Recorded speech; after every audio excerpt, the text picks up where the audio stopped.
மாதிரி அலைஞ்சேன், சித்தர் மாதிரி அகோரி மாதிரி அலைஞ்சேன். இன்னைக்கு இந்த இடத்துக்கு சமுதாய பீடல என்னுடைய அத்தா எம்.ஆர். ரவிச்சந்திர பாண்டியன் அவர் தான் கொண்டு வந்து கொடுத்தாரு. தென்காசி மாவட்டம் ஆவங்குளம் சட்டமன்ற தொகுதி கலைஞர்குளம் கிராமத்துல பிறந்து இந்த இடத்துக்கு வந்திருக்கிறேன். ஒவ்வொருத்தர் கேட்கிறான், கிராமத்துல இருந்து வந்திருக்கிறான், 7 அமைப்புல இருக்கிறான், இவன் என்ன சாதிப்பா, என்ன பண்றீங்க? ஏன்னா நான் அண்டர் கிரவுண்ட் வேலையில எத்தனை ஐஏஎஸ், எத்தனை ஐபிஎஸ், எத்தனை தமிழ்நாட்டில் இருக்க விஐபி இருக்குன்னு யாருக்கும் தெரியாது. ஏன்னா அந்த அளவுக்கு ஃபீல்டு கொடுத்துருக்கேன். ஒவ்வொருத்தையும் 1 ரூபா காசு வாங்காம ஒவ்வொரு செயல்பாடுலையும் மாற்றி அமைக்கிறேன்.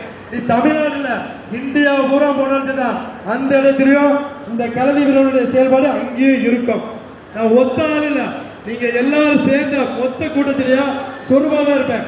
வணிகர் சங்கமா இருக்கட்டும், நாடா சமுதாயம் இருக்கட்டும், இல்ல பிற சமுதாயம் இருக்கட்டும், தேவரு, நாடாரு, கோணாரு, செட்டியாரு, மூப்பரு, அகமுடியாரு, பல்லரு, பறையரு, வன்னியரு, தேவேந்திர குலர், எந்த சமுதாயம் இருக்கோ அத்தனை பேருக்கும் இந்த காமராஜரிய பேரன் கலனி வீரன் என்று உதவியாக தான் இருந்திருக்கிறேன்.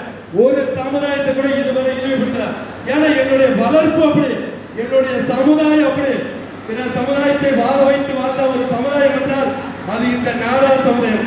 தொன்று தொட்டு கண்ட சிங்கம் யார் கண்டு அஞ்சும், போர் கண்ட சிங்கம் யார் கண்டு